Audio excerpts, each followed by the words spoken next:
الحمد للہ وحدہ والصلاة والسلام علی من لا نبی بعدہ اما بعد قال اللہ تبارک و تعالی فی القرآن المجید والفرقان الحمید فاعوذ باللہ من الشیطان الرجیم بسم اللہ الرحمن الرحیم وَإِن كُنتُم فِي رَيْبٍ مِّمَّا نَزَّلْنَا عَلَىٰ عَبْدِنَا فَأْتُوا بِسُورَةٍ مِّن مِّثْلِهِ وَادْعُوا شُهَدَاءَكُم مِّن دُونِ اللَّهِ إِن كُنتُم صَادِقِينَ صدق اللہ العظیم۔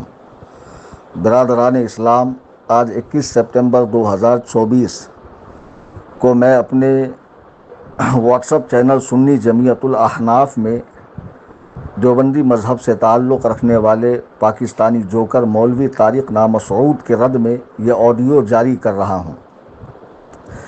جیسا کہ آپ جانتے ہیں، دیوبندی فرقے سے تعلق رکھنے والے مولوی طارق نامسعود، جس کا تعلق کراچی پاکستان سے ہے، جو اس وقت کسی دوسرے ملک کے دورے پر ہے اور وہاں عوام کے بیچ اس نے تقریر کی اور اس طرح کی تقریر کی کہ وہ بحثیں خالص دینی درسگاہوں میں، مدارس میں استاد اور طلباء کے بیچ ہوتی ہے، جس کو عوام میں لانے کی کوئی ضرورت نہیں ہے۔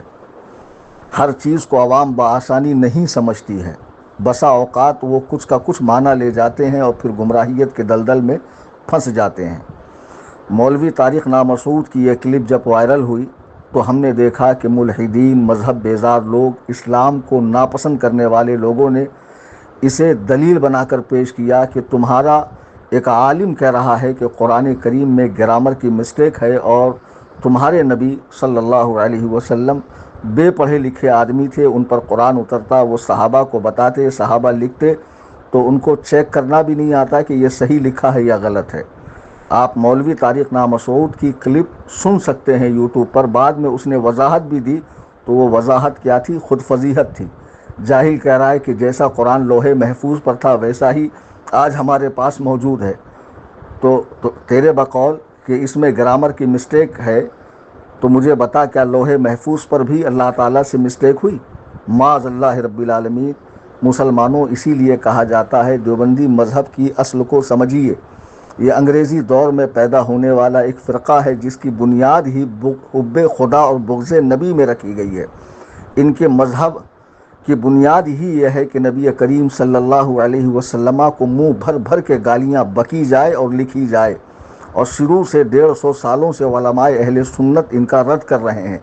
اب عوام کہتی ہے جنہوں نے لکھا تھا وہ مر گئے، اپنی اپنی قبروں میں چلے گئے، اب نئے لوگوں سے کیا لینا دینا؟ تو نئے لوگوں نے بھی ویڈیو اپلوڈ کر دی اور قرآن کریم کے اعجاز پر، فصاحت پر، بلاغت پر سوال کھڑا کر دیا، اور تمہارے پیارے نبی علیہ الصلاۃ والسلام کو کس حقارت بھرے انداز میں یاد کیا۔ آئیے ہم اس کی دونوں باتوں کو سمجھتے ہیں۔ اس نے جو کہا کہ قرآن میں گرامر کی مسٹیک ہے، تو پہلے اسے سمجھنا چاہیے کہ رسول رحمت علیہ السلام کی 40 سالہ زندگی ایک شفاف آئینے کی طرح عرب معاشرے کے اندر تھی۔ جب آپ نے جبل فاران سے اعلان نبوت فرمایا اور آپ پر وحی کا سلسلہ شروع ہوا، تو عرب میں وہ لوگ جو بہت پڑھے لکھے تھے، ماہر تھے، زبان و بیان کے ماہر تھے، فصیح تھے، بلیغ تھے زبان و بیان پر، جن کو پورا عبور حاصل تھا، ان کے درمیان ایک ایسا شخص جس نے کبھی کسی سے پڑھا نہیں، کسی سے لکھا نہیں، سمجھے، کسی سے پڑھا نہیں، کسی سے لکھا نہیں، وہ ایک نئی بات لے کر آتا ہے تو ان کے اذہان بھی جو ہے وہ حیران و پریشان ہو جاتے ہیں کہ آخر جس شخص نے 40 سال تک کسی کے سامنے زانوئے ادب نہیں کیا، کسی کے سامنے ایک حرف پڑھا نہیں، لکھا نہیں، وہ ایسی عجیب و غریب باتیں کیسے کر رہا ہے؟ وہ ایسی عجیب و غریب باتیں کیسے کر رہا ہے؟ تو قرآن کریم میں رب ارشاد فرماتا ہے وَإِن كُنتُم فِي رَيْبٍ مِّمَّا نَزَّلْنَا عَلَىٰ عَبْدِنَا فَأْتُوا بِسُورَةٍ مِّن مِّثْلِهِ۔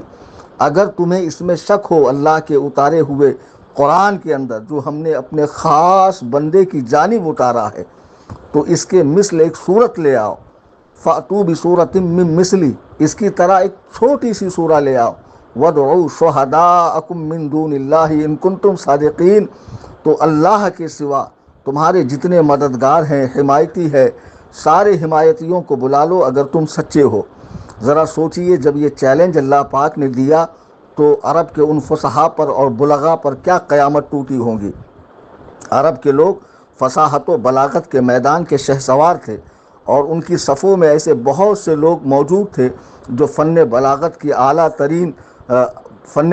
کے اعلیٰ منصب پر فائز تھے، عمدہ الفاظ بولنے والے، چھوٹے اور بڑے جملوں کو بڑی فصاحت سے تیار کرنے والے تھے، اور تھوڑے کلام میں بہترین تصرف کر لیتے تھے، اپنی منشا کو، اپنی مراد کو بڑے عمدہ انداز میں بیان کرتے تھے، کلام میں فصاحت و بلاغت کے تمام فنون کی رعایت کرتے تھے، اور ایسے ماہر تھے کہ فصاحت و بلاغت کے جس دروازے سے چاہتے داخل ہو جاتے۔ الغرض دنیا میں ان کی فصاحت و بلاغت کا ڈنکا بج رہا تھا، اور لوگ فصاحت و بلاغت میں ان کا مقابلہ کرنے کی تاب نہیں لاتے، ان کے سامنے جو ہے وہ سر تسلیم کو خم کر دیتے۔ اللہ اکبر کبیرہ۔ ان کے سامنے جب قرآن کریم اترا تو وہ اس کے مثل سورہ لانے سے عاجز ہو گئے۔ محبت رسول سیکھنا ہے تو اہل سنت و جماعت بریلوی مسلک والوں سے سیکھو، بریلوی مسلک کے امام سے سیکھو، کہ اعلیٰ حضرت اس موقع کے حوالے سے فرماتے ہیں، یا رسول اللہ تیرے آگے یوں ہے دبے لچے فصحا عرب کے بڑے بڑے، کوئی جان منہ میں زبان نہیں، نہیں بلکہ جسم میں جان نہیں، نہیں بلکہ جسم میں جان نہیں۔ ان کو کاٹو تو ان کے بدنوں میں خون نہیں نکلے گا، جن کو اپنی فصاحت و بلاغت پر ناز تھا۔ جب ان کے سامنے قرآن کریم پیش کیا گیا تو ان کی عقلیں دنگ رہ گئی۔ عزیزان گرامی، دنیا میں جتنی کتابیں انسانوں کے ذریعے لکھی گئی ہے، آپ کو معلوم ہوگا کہ اس کتاب کے شروع میں ایک ضروری نوٹ لگائی جاتی ہے۔ نوٹ میں کچھ اس طرح ہوتا ہے کہ اس کتاب کو حتی الامکان کوشش کر کے میں نے صحیح لکھا ہے، پھر بھی کوئی غلطی نظر آئے تو مجھے اطلاع کریں تاکہ آئندہ میں اس کی تصحیح کر لوں۔ سیکنڈ ایڈیشن کے اندر آپ قرآن کو کھولیے، اللہ رب العزت ارشاد فرماتا ہے، الف لام میم ذالک الکتاب لا ریب فیہ، یہ وہ کتاب ہے جس میں شک و شبہ کی کوئی گنجائش ہی نہیں ہے۔ اللہ اکبر کبیرہ۔ قرآن شک و شبہ سے بالا تر ہے، اور جس طرح لوح محفوظ پر تھا جناب جبریل امین اسی طرح سینہ رسالت پر لے کر نازل ہوتے، اور زبان رسالت سے بیان ہوتی، اور صحابہ کرام اسے لکھ لیتے، اس میں کسی طرح کی کوئی غلطی نہیں ہوئی ہے۔ اور اس قرآن کو اس کی حفاظت کو اللہ نے اپنے ذمہ کرم پر لیا ہوا ہے۔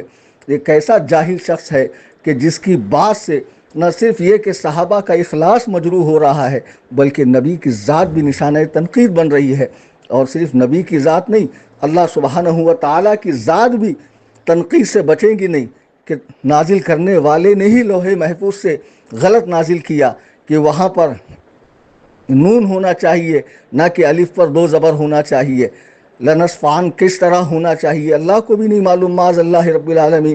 پھر یہ جاہل مطلق شخص حضور علیہ الصلوۃ والسلام کو بار بار امی امی کہہ رہا ہے۔ اسے پتہ بھی ہے کہ امی کا معنی کیا ہے، امی کا معنی کیا ہے، یہ شخص جانتا بھی ہے۔ امی حضور علیہ الصلوۃ والسلام کو اس لیے بھی کہا جاتا ہے کہ آپ ان پڑھوں کے بیچ تشریف لائے، جیسا کہ سورہ جمعہ میں اللہ ارشاد فرماتا ہے، هو الذی بعث فی الامیین رسولا منہم یتلو علیہم آیاتہ ویزکیہم ویعلمہم الکتاب والحکمہ۔ وہی ہے جس نے ان پڑھوں میں انہی میں سے ایک رسول بھیجا کہ ان پر اس کی آیتیں پڑھتے ہیں۔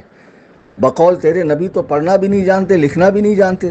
اللہ تعالیٰ ارشاد فرماتا ہے، آیاتہ یتلو علیہم آیاتہ، اور ان پر اس کی آیتیں پڑھتے ہیں اور انہیں پاک کرتے ہیں، وَيُعَلِّمُهُمُ الْكِتَابَ وَالْحِكْمَةَ، انہیں کتاب اور حکمت کا علم عطا فرماتے ہیں۔ نبی کریم صلی اللہ علیہ وسلم حضور علیہ السلام کو پڑھایا رب نے ہے، سکھایا رب نے ہے۔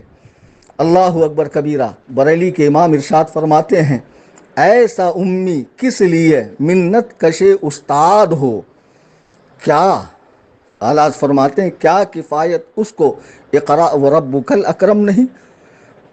اعلیٰ حضرت امام اہل سنت فرماتے ہیں کہ نبی کریم صلی اللہ علیہ وسلم کا دنیا میں کوئی استاذ بنے، رب کو یہ پسند ہی نہیں ہے، کہ اگر حضور کا کوئی استاذ ہوتا اور آپ جبل فاران سے نبوت کا اعلان فرماتے ہیں تو اس وقت عرب کے لوگوں نے کہا نہیں ہوتا کہ اے محمد ہم آپ کو نبی کیوں مانیں، ہم اس کو نبی نہیں مانیں گے جس نے آپ کو پڑھایا لکھایا۔ تو اعلیٰ حضرت فرماتے ہیں، ایسا امی کس لیے منت کشے استاد ہو، کیا کفایت اس کو اقرا وربک الاکرم نہیں۔ یعنی اس ذات کو کسی استاذ کا احسان لینے کی حاجت نہیں تھی جس کو رب تعالیٰ نے خود پڑھایا ہو، جس کو رب تعالیٰ نے خود پڑھایا ہو۔ اور کیا رب کا پڑھایا ہوا کافی نہیں تھا؟ اللہ اکبر کبیرہ۔ قرآن میں اللہ پاک ارشاد فرما رہا ہے علمہ شدید القوا، انہیں سکھایا ہے سخت طاقتوں والے رب نے۔ اور یہی نہیں، رب تعالیٰ ارشاد فرما رہا وَعَلَّمَكَ مَا لَمْ تَكُنْ تَعْلَمْ، سکھا دیا آپ کو جو کچھ آپ نہیں جانتے تھے، سکھا دیا آپ کو جو کچھ آپ نہیں جانتے تھے۔ تو ایسی کیا چیز ہے جو حضور کے سیکھنے سے رہ گئی کہ حضور نے صحابہ کو قرآن سکھایا، سنایا، اور صحابہ نے لکھنے میں غلطی کی اور حضور کو پتہ نہیں چلا؟ ارے جاہل مطلق، رب تعالیٰ حضور کو سکھانے کی نسبت اپنی طرف فرما رہا ہے۔ اب بتا رب کے سکھانے میں کوئی کمی رہ گئی جو حضور علیہ السلام سیکھ نہ سکے؟ معاذ اللہ رب العالمین ثم معاذ اللہ۔ دیوبندیوں کا کیسا خبیث عقیدہ ہے۔ یاد رکھیں کہ جس رسم قرآن پر تو اعتراض کر رہا ہے، یہ رسم قرآن توفیقی ہے، اجتہادی نہیں ہے کہ اجتہاد کے ساتھ لکھا گیا ہو۔ یہ رب تعالیٰ کی مرضی کے موافق آسمان دنیا سے سینہ رسالت پر اور زبان اقدس سے صحابہ کو سنایا گیا اور صحابہ نے لکھا، اور حضرت عثمان غنی رضی اللہ تعالیٰ کے دور میں قرآن کریم جمع ہوا۔ امام نظام الدین نیشاپوری رحمۃ اللہ علیہ مناہل القرآن میں ارشاد فرماتے ہیں کہ ائمہ دین کی ایک جماعت نے کہا خط مصحف کے سلسلے میں رسم عثمانی کا اتباع علماء، قراء اور کاتبوں پر واجب ہے، کیونکہ یہی زید بن ثابت کا رسم الخط ہے جو نبی کریم صلی اللہ علیہ وسلم سے سن کر حضرت زید بن ثابت نے لکھا، جو کہ کاتب وحی اور امین رسول تھے، جسے تو غلطی کہہ رہا ہے۔ جاہل آدمی، تمہیں اتنی سمجھ نہیں ہے کہ یہ قواعد ہیں، یہ طریقہ کار ہے، غلطی نہیں ہے، ایسے اور بھی طریقے ہیں۔ تو نے کہا یہاں تنوین کے بجائے نون ساکن ہونا چاہیے لنصفان کے اندر۔ لنصفان جو قرآن کریم میں ہے، یعنی اخیر میں الف ہے اور 2 زبر ہے، تو یہ دیوبندی خبیث کہتا ہے یہاں جو ہے تنوین نہیں ہونا چاہیے تھا، نون ساکن ہونا چاہیے۔ حالانکہ یہاں تنوین بھی ہو تب بھی بالکل فرق نہیں پڑتا۔ وجہ یہ ہے کہ نون خفیفہ تنوین کے مشابہ ہوتا ہے، کیونکہ تنوین بھی نون ساکن ہی کا نام ہے، اور نون خفیفہ بھی نون ساکن ہی ہوتا ہے۔ لہٰذا اس مشابہت کی وجہ سے نون ساکن کو کبھی تنوین کی صورت میں لکھا جاتا ہے۔ لہٰذا اس پر اعتراض عربی زبان سے کھلی ناواقفی کا نتیجہ ہے۔ اور تو کتنی عربی جانتا ہے؟ یہ صاحب عمان گئے تھے، وہاں کا جو فرقہ عبادیہ کا امام ہے شیخ احمد الخلیلی، اس سے ان کی ملاقات ہوئی، انٹرنیٹ پہ وہ ملاقات ہے۔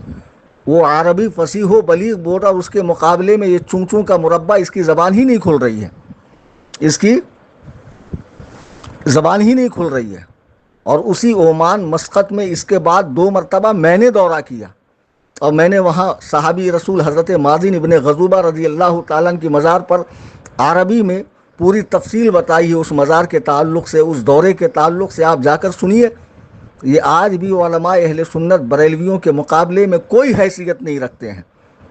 یہ تو بس تبلیغی جماعت کی محنتیں ہیں جو گاؤں دیہات جا کر ان کا کام بڑھا دیا، اور آج یہ جوکر لوگ جو 4 شادی کے فوائد بتاتے ہیں انٹرنیٹ پر بیٹھ کر، جو کھانے کی ریسیپی بتاتا ہے، جب ایسے بھانڈ لوگ حدیث و قرآن کے معاملے میں دخل دیں گے، موچی جس کا کام چپل سینا ہے، اگر وہ بخاری مسلم کھول کر بیٹھ جائے اور قرآن کی تفسیر بالرائے کرنے لگے، تو معاذ اللہ رب العالمین تباہی تو آنی ہے، امن تو اٹھنا ہے، سلامتی کو تو خطرہ ہونا ہے۔ افسوس، صد افسوس کہ اس پر لگام کسنے کے بجائے، اسے ڈانٹنے ڈپٹنے کے بجائے، اس پر فتویٰ دے کے چپ کرانے کے بجائے دیوبندی اس کی بھی تعویلیں کر رہے ہیں، معاذ اللہ رب العالمین۔ جنہوں نے ان خبثائے اربعہ قاسم نانوتوی، گنگوہی، امبیٹوی، اشرف علی تھانوی کی صریح کفریہ عبارات کی تعویل کی، آج جو ہمارے دور میں ویڈیو ریکارڈ ہو کر منظر عام پر آ چکا ہے، مولوی طارق نامسعود کا بیان، اس کی بھی تعویلیں کر رہے ہیں، اور خبیث کو اپنے بیان کے اندر کوئی کمی نظر نہیں آ رہی، حضور کا بغض تو دیکھیے، کہتا ہے کہ آپ امی ہے، ان پڑھ ہے، آپ کے سامنے غلط لکھا گیا تو آپ نے اسے روکا نہیں ٹوکا نہیں۔ ارے جاہل اعظم، امی حضور علیہ الصلاۃ والسلام کا لقب ہے، اور وہ اس لیے ہے کہ آپ امیوں کی طرف رسول بن کر تشریف لائے، یا اس کا معنی یہ ہے کہ آپ نے دنیا میں کسی سے پڑھا لکھا نہیں ہے، ورنہ قرآن کہہ رہا وَعَلَّمَكَ مَا لَمْ تَكُنْ تَعْلَمْ، اور اس میں جو لفظ ما ہے وہ عموم کے لیے ہے۔ جو کچھ آپ نہیں جانتے تھے، جو کچھ رب تعالیٰ نے سب سکھا دیا۔ اللہ اکبر کبیرہ، جو کچھ آپ نہیں جانتے تھے رب تعالیٰ نے سب سکھا دیا حضور پاک علیہ السلام کو۔ یا امی کا معنی ہے وادی ام القریٰ کا رہنے والا۔ ام القریٰ مکے کا ایک نام ہے۔ یہ تو ایسے ہی ہوا جیسے غیر مقلدین کہتے ہیں کہ ابو حنیفہ یعنی حنیفہ کا باپ، تو ان کو پوچھو ابو کا معنی ہمیشہ باپ ہی ہوتا ہے؟ ہاں، تو ابو ہریرہ بلی کا باپ، ارے جاہلو، کبھی کبھی اس کا معنی والا بھی ہوتا ہے۔ ابو حنیفہ دوات والا، ابو ہریرہ بلی والا، ابو بکر پہل کرنے والا۔ ان کا کوئی بکر نام کا بیٹا ہے کہ حضرت صدیق اکبر کا؟ کیا جہالت بھری باتیں کرتے ہو تم لوگ، یا تم لوگ مدرسے میں پڑھتے ہو کہ گھاس چھیلتے ہو؟ تو حضور علیہ الصلاۃ والسلام کا جو امی لقب ہے اس کا معنی ہوا امیوں کی طرف نبی بن کر آنے والا، یا دنیا میں جس نے کسی سے پڑھا نہ ہو لکھا نہ ہو، یا وادی ام القریٰ کا رہنے والا۔ حضور علیہ الصلاۃ والسلام کے ذاتی نام ہے محمد اور احمد، اس کے علاوہ صفاتی نام کئی سارے ہیں، جیسے اللہ تعالیٰ کا اسم ذات ہے اللہ، اور ہمارے ہندو پاک بنگلہ دیش اور اس علاقے کے اندر اللہ کے 99 نیمز بتائے جاتے ہیں، ہے نا، جو اس کے صفاتی نام ہے۔ تو امی بھی حضور کا ایک صفاتی نام ہے۔ اور عربی کا ایک مقولہ ہے کثرت الاسماء تدل علی شرف المسمى، ناموں کا زیادہ ہونا نام والے کی شرف و عظمت کو ظاہر کرتا ہے۔ ناموں کا زیادہ ہونا نام والے کی شرف اور اس کی عظمت کو ظاہر کرتا ہے۔ جاہل اعظم، جب تم کو نہیں معلوم، معاذ اللہ رب العالمین، تم گرامر سے قرآن کو جانچو گے؟ جی نہیں، قرآن سے گرامر کو جانچا جائے گا، قرآن سے گرامر کو جانچا جائے گا۔ اور یہ قرآن میں غلطی ہوتی تو جس معاشرے میں قرآن نازل ہوا، جہاں زبان و بیان کے بڑے بڑے ماہرین تھے، جو زبان و بیان کی نوک و پلک کو درست کیا کرتے تھے، وہ اس غلطی کو چلنے دیتے؟ ارے جاہل، تجھ پر اللہ کی لعنت ہو، خبیثوں، اسے فالو بھی کر رہے ہو؟ ہاں، دورے ہوتے ہیں، بہت بڑا مفتی ہے، الحمدللہ اس فقیر کے 11 ممالک کے دورے ہوئے، لیکن ہم اس کی طرح بیٹھ کر ویڈیوگرافی نہیں کرواتے، ویڈیو نہیں بنواتے، تصویر نہیں بناتے۔ الحمدللہ جہاں جاتے ہیں قرآن و سنت کا سچا پیغام دے کر لوگوں کو آتے ہیں، ان کی طرح شو آف نہیں کرتے ہیں، سیلفیاں نہیں لیتے، اور زبیدہ آپا کے ٹوٹکوں کی طرح جیسے یہ بتاتا ہے خوراک اچھی رکھو، خوراک بولنا تو سیکھ پہلے، ہاں، اور شادی کے فوائد بتاتا، بےہودہ باتیں کرتا ہے، اور یہ جب کسی غیر مقلد عالم کے سامنے بیٹھا ڈیبیٹ کے لیے، اس نے اس کی حالت خراب کر دی۔ یہ جاہل جہلا کے مجمع میں بیٹھ کر قرآن پر اعتراض کر رہا معاذ اللہ رب العالمین، اور حضور علیہ السلام کے اعجاز و فصاحت و بلاغت اور علوم کے حوالے سے کلام کر رہا ہے۔ نبی رحمت صلی اللہ علیہ وسلم ارشاد فرماتے ہیں، جس کے راوی حضرت ابو ہریرہ ہے، فضلت علی الانبیاء بست، اللہ تعالیٰ نے مجھے اور انبیاء پر، یعنی جناب آدم سے جناب عیسیٰ تک جتنے اللہ کے نبی آئے، ان سب پر رب تعالیٰ نے مجھے 6 باتوں کے ذریعے فضیلت عطا فرمائی۔ تو پہلی بات کیا ہے؟ اعطیت جوامع الکلم، مجھے بہترین کلمات دیے گئے، اللہ اکبر کبیرہ، مجھے بہترین کلمات دیے گئے۔ یعنی ہم جس بات کو کہنے کے لیے گھنٹوں گھنٹہ لگا دیتے ہیں، کتابوں کی جلدوں کے جلدیں تیار کرتے ہیں، حضور علیہ الصلاۃ والسلام سمندر کو کوزے میں بند فرماتے ہیں، سمندر کو کوزے میں بند فرماتے ہیں، کہ ذرا سی بات ہوتی ہے آپ کی اور معنی بہت گہرا ہوتا ہے، مراد بہت لمبی ہوتی ہے، اس سے کئی باتیں نکلتی ہے اور فائدہ ہی فائدہ ہوتا ہے۔ تبھی تو اعلیٰ حضرت فرماتے ہیں، تیرے آگے یوں ہے دبے لچے فصحا عرب کے بڑے بڑے، کوئی جانے منہ میں زبان نہیں نہیں بلکہ جسم میں جان نہیں۔ عزیزان محترم، دیوبندیوں کے مکر کو پہچانیے، فریب کو پہچانیے۔ یہ وہ قوم ہے جس نے ہمیشہ حضور علیہ الصلوۃ والسلام کی ذات پاک کو ٹارگیٹ کیا ہے اور لوگوں کے دلوں سے محبت رسول کی روشنی کو کم کرنے کی کوشش کی ہے، عشق رسالت کو بجھانے کی کوشش کی ہے۔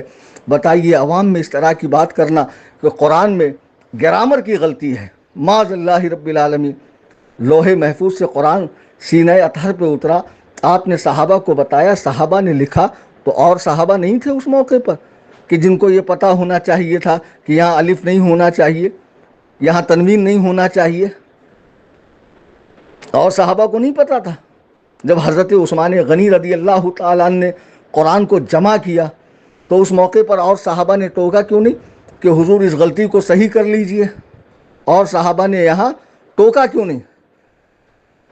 تم کہتے ہو وہاں نون ساکن ہونا چاہیے، وہاں پر نون ساکن ہونا چاہیے تھا، تو حضرت عثمان کے دور میں جو دیگر صحابہ تھے انہوں نے ٹوکا کیوں نہیں؟ جبکہ علماء فرما رہے ہیں کہ جس طرح حضرت عثمان رضی اللہ تعالیٰ نے قرآن کریم کو جمع فرمایا ہے، اسی جمع قرآن کا اتباع علماء پر، قراء پر، کاتبین پر، مبلغین پر، ناشرین پر، قرآن کی اشاعت کرنے والوں پر واجب ہے۔ تو کہہ رہا بلحاظ گرامر غلط ہے، جبکہ تو خود یہاں غلط ہے۔ وہ دونوں طرح درست ہے، اس میں گرامر کی کوئی غلطی نہیں ہے۔ اور جس دیوبندی کو لگتا ہے کہ مولوی طارق مسعود صحیح ہے تو وہ خبیث تو یہاں آ نہیں سکتا ہندوستان، نہ مجھے پاکستان جانے کا کوئی شوق ہے۔ تو یا تو کوئی ایسی صورت ہو کہ انٹرنیٹ پہ ایسے کچھ ہوتا ہو کہ ایک طرف وہ دکھے، ایک طرف میں بلا تصویر کیا ہوں، صرف آواز کی حد تک مجھ سے ڈیبیٹ کر لے، اس کو میں بتاتا ہوں کہ گرامر کی غلطی ہے کیا، معاذ اللہ رب العالمین ثم معاذ اللہ رب العالمین۔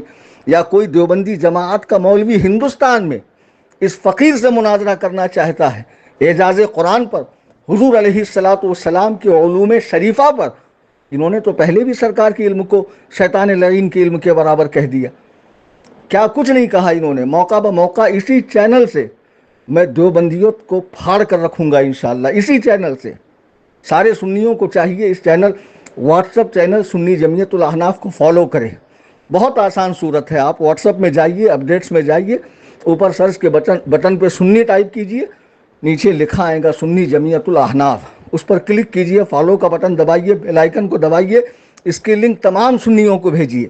میں تمام فرقہ باطلہ کا یہاں سے جو ہے نا انشاءاللہ الرحمن فل علمی آپریشن کروں گا دلائل کے ساتھ میں۔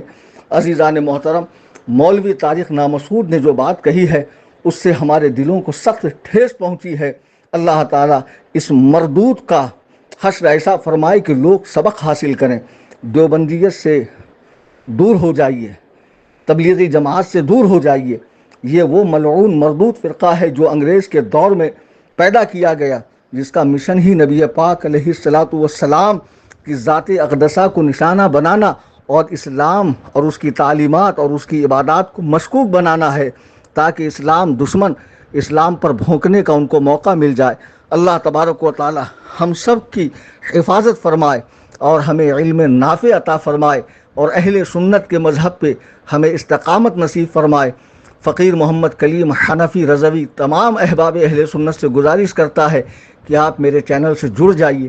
انشاءاللہ یہاں سے آپ کی اس طرح تربیت ہوگی کہ آپ خود بھی مناظر بنیں گے، اور سوشل میڈیا پہ جو آپ بد مذہبوں سے بحث و مباحثہ کرتے ہیں اس سلسلے میں آپ کو انشاءاللہ یہاں سے کافی مواد ملے گا، اور فقہ حنفی کی روشنی میں آپ کی عبادات کے حوالے سے مسائل وغیرہ بتائے جائیں گے۔ اللہ تبارک و تعالی ہم سب کی کہ ایمان کی حفاظت فرمائے، اہل سنت کے مذہب پر ہمیں استقامت نصیب فرمائے۔ آمین ثم آمین بجاہ النبی الکریم صلی اللہ تبارک و تعالی علیہ وسلم۔ شاید کہ اتر جائے تیرے دل میں میری بات، انداز بیاں گرچہ بہت شوق نہیں